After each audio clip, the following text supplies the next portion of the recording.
Welcome to our Women Today table discussion. Today is a bit different.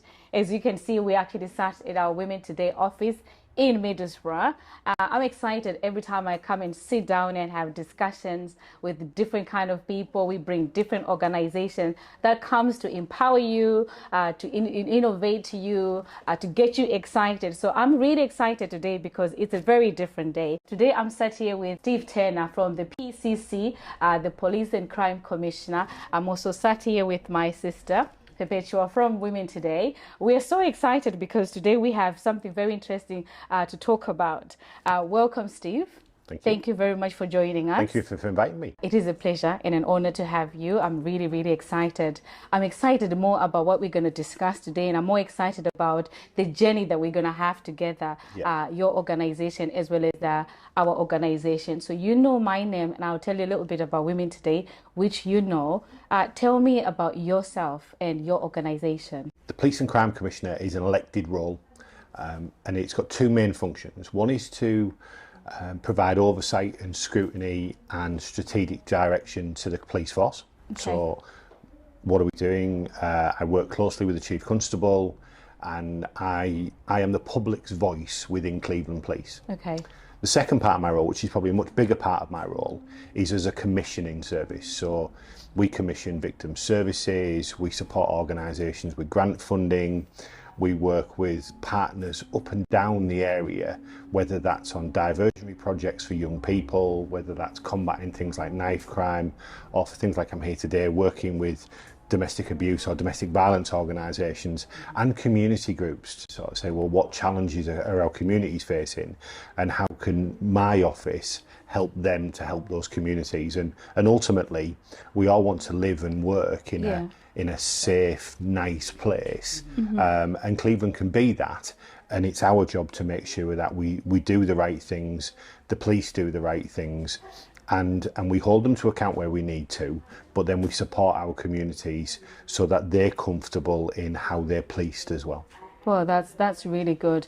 And I like the fact that you work with the police, because, you know, I was having that discussion with you, and I was like, oh, I was actually thinking maybe, you know, you are the police. No. But I think you've defined it really well, because I didn't even know myself, and I know most people, they actually do not even know. You work more closely with the community, and you have been working, and you're going to be working with the Women Today, our community. Yeah.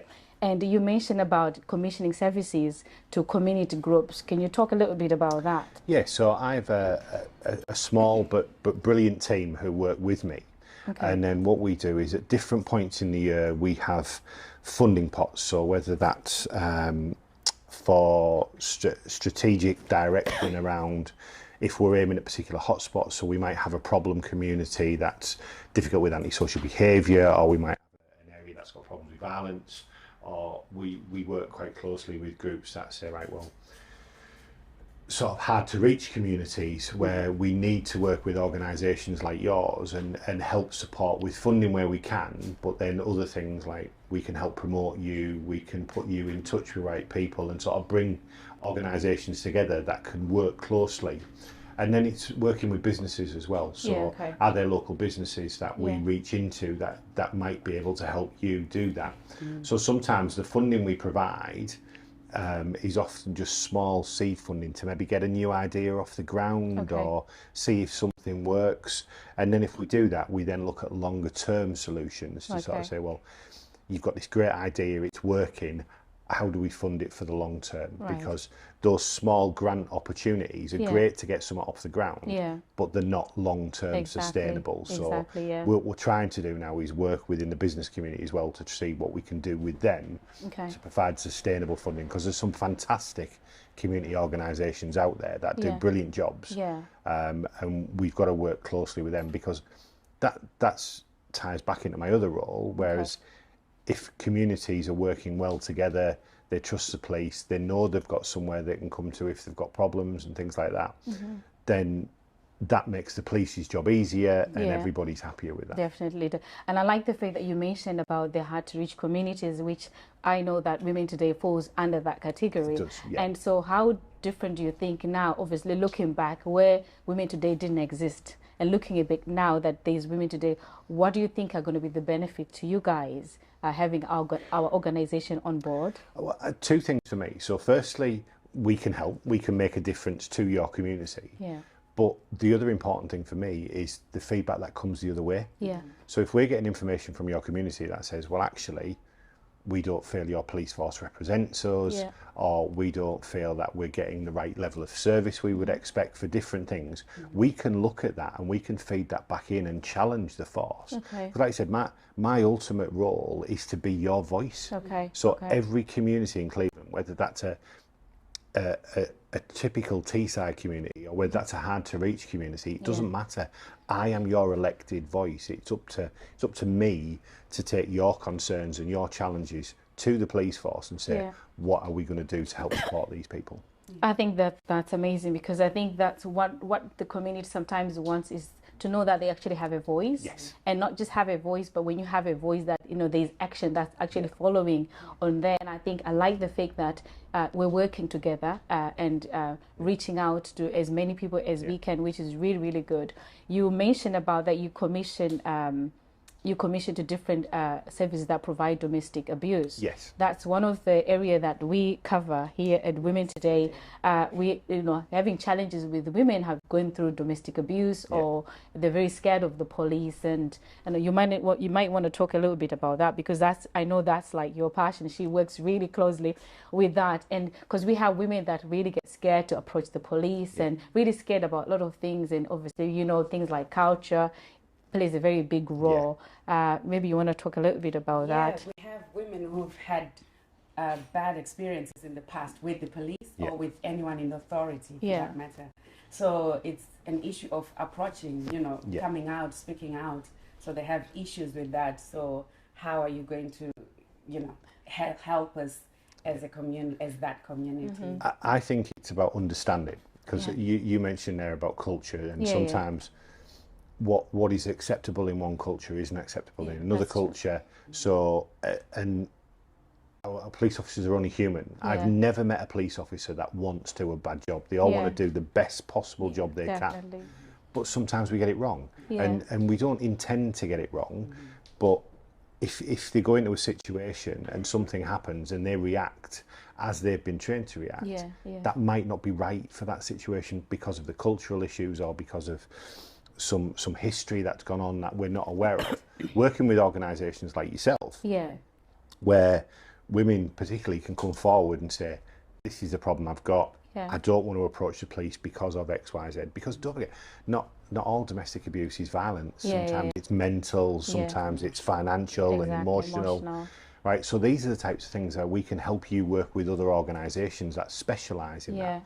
And that's the big part of what we've called the Bridging the Gap funding that we're looking to do from the office. Is every community is slightly different, so one size doesn't fit all. That's true. So I can commission a big national company that's fantastic working with domestic abuse victims and domestic violence.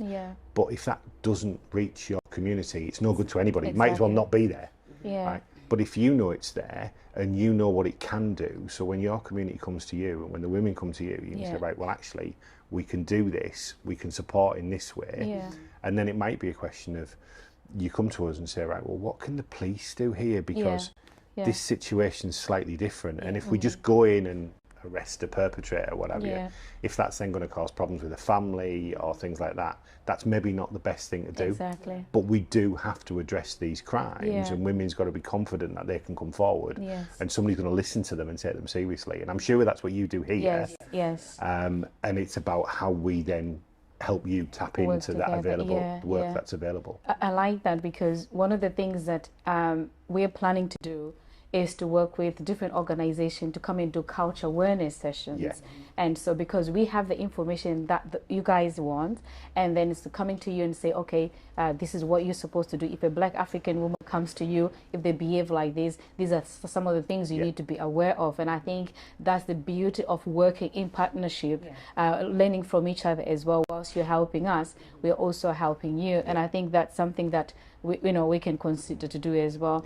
And you mentioned about the Bridging the Gap fund, which we're so grateful as an organization to have, to given that opportunity to get that grant as well, to be able to get that foundation. But I like what you say, that obviously sometimes it might not be enough. Yes. What do you do with organization? For example, you give that foundation for the long run. So what does the future look like between yourselves and Women Today in terms of working together and the funding and things like that? What we're trying to, one of the things we're trying to do locally is looking at having specialist bid rating capability to support, because a small organisation like yourself doesn't have the capacity to rate some of the bids from some of the big grant funding organisations that other networks will be able to tap into. So we're looking to help with that and sort of some specialist support with that. But then it's also about signposting your organisation to other local businesses. So are you working with the council? What support's there from you? Is the local business with corporate responsibility budgets and things like that they can help in? And it's then a case of, well, if lots of people in your community work in a particular sector, do we go to that sector? It's about linking you up with other people that might be able to provide that sustainable long-term funding for you. And I think the other challenge we've got, not just with your organisation, but with lots of people we grant fund, is we get off the ground, and then when something's working really well, there's not a lot there just to keep things ticking over. There's a lot of money available for new things. There's not always money available for great stuff. And I see that a lot with organisations that work with young people, and whether that's a sports club or a boxing club or something like that.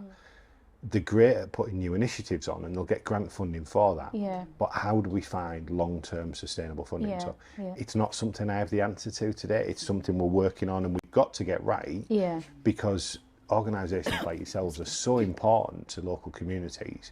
We've got to make sure it's sustainable for the long term. That's amazing. Thank you. I think that was really good. And besides, I mean, I wanted to say thank you again for your organisation for giving us that funding. I know it's gonna go a long way for us. Not as far, but it's gonna start somewhere. But again, thank you again for your time. Before we sort of like, I know this is like a short conversation, before we sort of like close, do you have anything that you want to say to our organization, to our women that are going to be listening to this video? Anything that is so that you want to say? I think for me, I read every grant application that comes through. Not every organisation, but I read every grant application that comes through. We only grant fund organisations that we feel can make a big difference. And 9 times out of 10, that's because of the people in it. And everything I've read and everything I've seen tells me Women Today have got great people in it, and it's got a great setup and a great organisation. So I would actively encourage anybody that hasn't been involved with you previously and can help to come along, see what they can do to support you. And whether that's businesses, whether that's local authorities, whether that's other community groups, by working together, we can all make Middlesbrough, Cleveland, the areas we live in, a much better place to live and work. And that's what I'd actively encourage anybody to do. Come along, see what you do, and get involved if you can. That's amazing. Thank you. Awesome. Thank you very much. Thank you. And for you, my sister, is there anything that's pending that you want to say today? And now just encourage Steve just to put a word out that we have Women Today.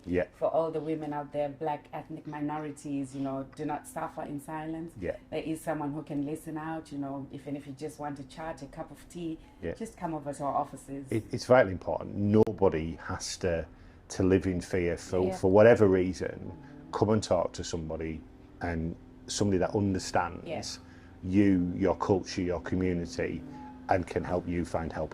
Thank you very much, Steve, for coming. Thank you very much for coming to our Women Today office. And again, to you, my sister, thank you. It's always a pleasure to work with this one. And again, to all of you ladies that are listening, thank you so much for listening. You have heard Women Today have been working with the PCC, that's the Police and Crime Commission in Middlesbrough. We're going to be doing a lot of work with them. We're going to be doing an amazing project with them. And we're so grateful for the Bridging Gap funding that we got.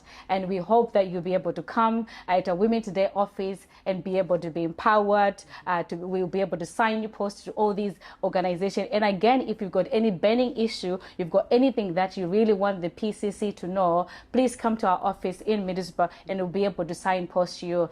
Thank you so much for listening, and thank you so much for joining us at our table talk here in Middlesbrough. And from myself, Locardia, Women Today, thank you and goodbye.